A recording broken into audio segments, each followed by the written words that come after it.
എൻ്റെ പേര് ഡോക്ടർ ഷിജിന ഷാജി. പണ്ടൊക്കെ നമ്മുടെ നാട്ടിൽ മാനസിക രോഗം എന്ന് പറഞ്ഞാൽ ഭ്രാന്ത് എന്നാണ് നമ്മുടെ സമൂഹം കണക്കാക്കിയിരുന്നത്. ഇന്ന് ആ കാലമൊക്കെ മാറിയിരിക്കുന്നു. ഇന്ന് മാനസികാരോഗ്യത്തിന് ശാരീരിക ആരോഗ്യത്തെ പോലെ തന്നെ വളരെയധികം പ്രാധാന്യം കൽപ്പിക്കുന്ന ഒരു സാമൂഹിക സാഹചര്യത്തിൽ കൂടിയാണ് നമ്മൾ കടന്നുപോയിക്കൊണ്ടിരിക്കുന്നത്. ഇന്ന് പലതരത്തിലുള്ള വിഷാദ രോഗങ്ങളായിക്കോട്ടെ, ഉത്കണ്ഠകളായിക്കോട്ടെ, മാനസിക പിരിമുറുക്കങ്ങളായിക്കോട്ടെ, ഇതെല്ലാം ഇന്ന് നമ്മുടെ നിത്യേനയുള്ള ജീവിതത്തിൻ്റെ ഒരു ഭാഗമായി തന്നെ കഴിഞ്ഞിരിക്കുന്നു. ജോലിസ്ഥലത്തും നമ്മുടെ കുടുംബങ്ങളിലും ഉണ്ടാകുന്ന പലതരത്തിലുള്ള മാനസിക പ്രശ്നങ്ങൾ നമ്മുടെ ശാരീരിക ആരോഗ്യത്തെ തന്നെ കാർന്ന് തിന്നാൻ വിധം അത് കെൽപ്പുള്ള ഒരു കാര്യമാണ്. നമുക്ക് ഉണ്ടാകുന്ന മാനസിക പ്രശ്നങ്ങൾ മരുന്നുകളൊന്നും കൂടാതെ എങ്ങനെ നമുക്ക് ആരോഗ്യപരമായി നിയന്ത്രിച്ച് നിർത്താമെന്ന് ചിന്തിച്ച് എത്ര പേരുണ്ട് നമ്മുടെ കൂട്ടത്തിൽ. അതിനുള്ള ഒരു മാർഗമാണ് നമ്മൾ വീട്ടിൽ വളരെയധികം ഓമനിച്ച് ലാളിച്ച് വളർത്തുന്ന നമ്മുടെ വളർത്തുമൃഗങ്ങളെന്ന് പറയുന്നത്. ഈ അടുത്ത കാലത്തായി നടത്തിയ കുറച്ച് പഠനങ്ങൾ ഇതിനെ ശരിവെക്കുന്നതും കൂടെയാണ്. അതെന്തെല്ലാമാണെന്നും എന്നീ വിഷയത്തെക്കുറിച്ച് നമുക്ക് വളരെ വിശദമായി ചർച്ച ചെയ്യാം.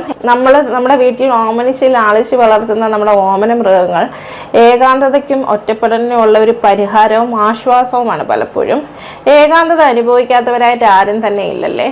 നമ്മുടെ ജീവിത കാലഘട്ടത്തിൽ എപ്പോഴെങ്കിലുമൊക്കെ, ചിലപ്പോൾ നമ്മുടെ റിട്ടയർമെൻറ്റ് ലൈഫിന് ശേഷമായിരിക്കാം, അല്ലെങ്കിൽ പെട്ടെന്ന് നമ്മുടെ കൂടെ ഇരിക്കുന്ന ഒരാളുടെ കൂടെ അത്രയും കാലം ജീവിച്ചിരുന്ന ഒരാളുടെ അപ്രതീക്ഷിതമായ വിയോഗങ്ങളെല്ലാം നമ്മളെ ഒരു ഏകാന്തതയിലോട്ടും അമിതമായ വിഷാദത്തിലോട്ടും ഒക്കെ നമ്മളെ കടത്തിവിടാറുണ്ട്.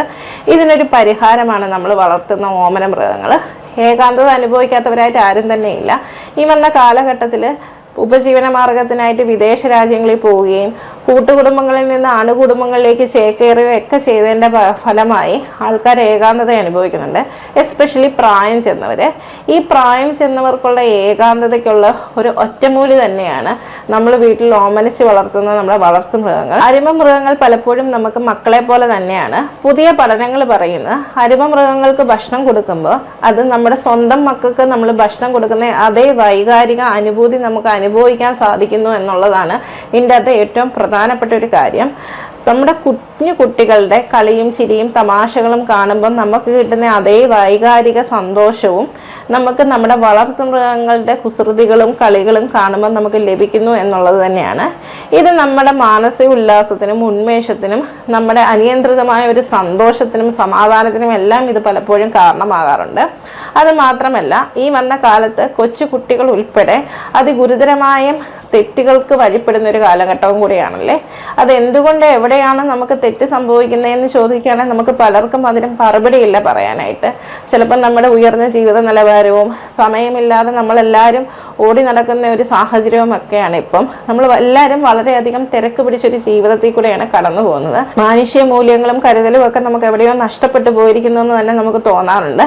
പക്ഷേ നമ്മൾ നമ്മുടെ വീടുകളിൽ വളർത്തുമൃഗങ്ങളെ വളർത്തുന്നതിലൂടെ നമ്മൾ സഹാനുഭൂതിയുള്ള മനുഷ്യരായി നമ്മൾ വളർന്നു വരുന്നു എന്നുള്ളതാണ് ഇതിൻ്റെ അകത്ത് ഏറ്റവും പ്രധാനപ്പെട്ട ഒരു കാര്യം. കൊച്ചു കുട്ടികളെയൊക്കെ നമ്മൾ വളർത്തുമ്പം അവരോടനുബന്ധിച്ച് തന്നെ, അവരോട് ചേർന്ന് തന്നെ നമ്മൾ വളർത്തുമൃഗങ്ങളെ വളർത്തുമ്പോൾ അനുതാപമുള്ള മനുഷ്യരായി അവർ വളർന്നു വരുന്നു എന്നുള്ളതാണ് ഇതിൻ്റെ അകത്ത് ഏറ്റവും പ്രധാനപ്പെട്ട ഒരു കാര്യം. മറ്റുള്ളവരുടെ ദുഃഖവും ദുരിതവും പ്രശ്നങ്ങളും കാണുമ്പോൾ അവരെ മനസ്സിലാക്കാനും അവരോട് സഹാനുഭൂതിയോടെയും അനുതാപപൂർവ്വം പെരുമാറുന്നതിനും നമുക്ക് സാധിക്കും. ഈ അരുമ മൃഗങ്ങളെ നമ്മൾ നമ്മുടെ കൂടെ ചേർത്ത് വളർത്തിക്കൊണ്ട് വരുമ്പം, പ്രത്യേകിച്ച് ജീവിത സായാഹ്നത്തിൽ എത്തിപ്പെട്ടവർക്ക് ഇനിയും ജീവിതത്തിൽ ഒന്നും ചെയ്യാനില്ല എന്നുള്ള തോന്നലും ഉണ്ടാവുകയും അതവരെ പലതരത്തിലുള്ള വിഷാദത്തിലോട്ടും ഏകാന്തതയിലോട്ടും തള്ളിവിടാറുണ്ട്.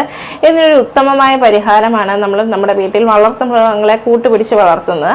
അത് ഏത് തരത്തിലുള്ള വളർത്തുമൃഗങ്ങളായിക്കോട്ടെ, നായ്ക്കുട്ടികളായിക്കോട്ടെ, പൂച്ചകളായിക്കോട്ടെ, പലതരത്തിലുള്ള അലങ്കാര മത്സ്യങ്ങളായിക്കോട്ടെ, പക്ഷികളായിക്കോട്ടെ, ഇവയെ നമ്മൾ വളർത്തുന്നതിലൂടെ നമുക്ക് ഉത്തരവാദിത്ത ബോധം കൈവരുന്നു എന്നാണ് പുതിയ പഠനങ്ങൾ പറയുന്നത്.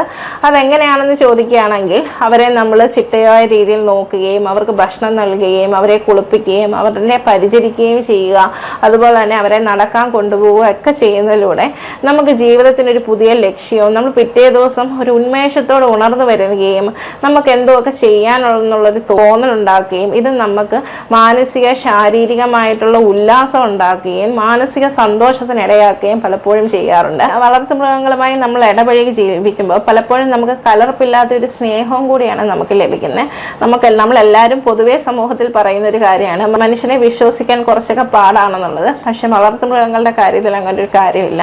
നമ്മൾ കൊടുക്കുന്ന സ്നേഹം വളരെ ഇരട്ടിയായി അതിനേക്കാളും കൂടുതൽ കരുതലോടൊക്കെ തിരിച്ചു തരികയും നമുക്ക് പലപ്പോഴും ഒരു സുരക്ഷിതത്വ ബോധവും ഒക്കെ ഉണ്ടാക്കിയെടുക്കുന്നതിന് ഈ വളർത്തുമൃഗങ്ങളുടെ സാമീപ്യം നമ്മളെ പലപ്പോഴും സഹായിക്കാറുണ്ട്. അരുമ മൃഗങ്ങളുമായിട്ടുള്ള സഹവാസം പ്രായമായവരിൽ ഓർമ്മക്കുറവ് പോലുള്ള പ്രശ്നങ്ങൾ കുറയ്ക്കുന്നതായിട്ടും അതുപോലെ തന്നെ ഡിമെൻഷ്യ പോലുള്ള മാനസിക തകരാറുകൾ കുറയ്ക്കുന്നതായിട്ടും പുതിയ പഠനങ്ങളിൽ കണ്ടുവരുന്നുണ്ട്. അതുപോലെ തന്നെ മനുഷ്യ ശരീരത്തിൽ ഉത്സാഹത്തിന്റെയും ഉന്മേഷത്തിന്റെയും അനുഭൂതിയുടെയും ഹോർമോൺ എന്ന് വിശേഷിപ്പിക്കപ്പെടുന്ന ഡോപ്പമൈൻ, സെറോട്ടോണിൻ, ഓക്സിറ്റോസിൻ പോലുള്ള ഹോർമോണുകളുടെ ഉൽപാദനം ഒരു 6% വരെ കൂടുന്നതായിട്ട് കണ്ടുവരാറുണ്ട് ഈ അരുമ മൃഗങ്ങളുമായിട്ടുള്ള സാമീപ്യം.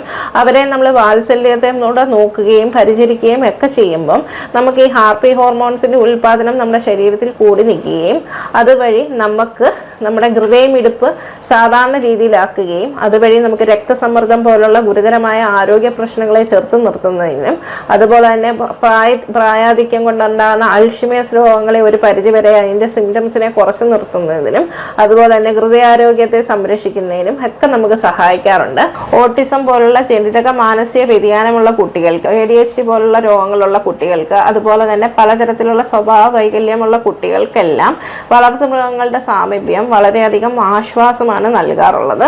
അവരുടെ രോഗത്തിന്റെ തീവ്രതയെ കുറച്ച് കാട്ടുന്നതിനൊക്കെ ഒരു പരിധിവരെ അവരെ സഹായിക്കുന്നതായിട്ട് കണ്ടുവരാറുണ്ട്. അതുപോലെ തന്നെ ഈ വന്ന കാലത്ത് പെറ്റ് തെറാപ്പി പോലുള്ള ട്രെയിൻഡ് ഡോഗ്സ്, ഒരു രോഗിയെ ചികിത്സിക്കുന്നതിന് വേണ്ടി ട്രെയിൻഡ് ആയിട്ടുള്ള ഡോഗ്സുകളെ ഒക്കെ കിട്ടുന്ന ഒരു കാലഘട്ടം കൂടിയാണ്. അതുകൊണ്ട് തന്നെ ജീവിതത്തിൽ എപ്പോഴെങ്കിലുമൊക്കെ നിങ്ങൾക്ക് ഒരു പെറ്റിനെ വളർത്താൻ സാഹചര്യമുള്ളവരാണെന്നുണ്ടെങ്കിൽ നമുക്കൊരു പെറ്റിനെ വളരെയധികം നമ്മൾ ഓമനിച്ച് വളർത്തുന്ന ഒരു സഹജീവിക്ക് നമുക്ക് തുണയാകാൻ സാധിക്കും. ആരാരും കൂട്ടില്ലാതെ ജീവിത വഴികളിൽ ഒറ്റപ്പെട്ടു പോയവർക്കും ഏകാന്തത അനുഭവിക്കുന്നവർക്കും വിഷാദ രോഗികൾക്കും അതുപോലെ തന്നെ കുട്ടികൾക്കും പ്രായമായവർക്കും മാനസിക വൈകല്യങ്ങളും ശാരീരിക വൈകല്യങ്ങളും അനുഭവിക്കുന്നവർക്കും എല്ലാ തരത്തിലുള്ള മനുഷ്യർക്കും വളർത്തുമൃഗങ്ങളുടെ സാമീപ്യം പലപ്പോഴും ഒരു ആശ്വാസമാകാറുണ്ട്. ഇത് അവരുടെ രോഗപീഠങ്ങളെ കുറച്ച് നിർത്തുന്നതിനും ശാരീരിക വിഷമങ്ങളെ കുറച്ച് നിർത്തുന്നതിനും ഇത് അവർക്ക് വലിയൊരു ആശ്വാസമാകാറുണ്ട്. നമ്മൾ മാനുഷികപരമായി ചിന്തിക്കുകയാണെന്നുണ്ടെങ്കിൽ നമ്മുടെ സഹജീവിക്ക് നമ്മളൊരാളും ആശ്രയവും ഒക്കെ ആകുകയാണ് പലപ്പോഴും ചെയ്യുന്നത്.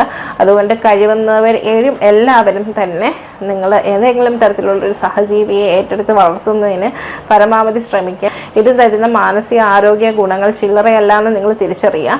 അതുകൊണ്ട് എല്ലാവരും വളരെ സന്തോഷത്തോടെ ഇരിക്കാനായിട്ട് ശ്രമിക്കുക. മറ്റൊരു അവസരത്തിൽ മറ്റൊരു വീഡിയോ ആയിട്ട് കാണാം. നമസ്കാരം.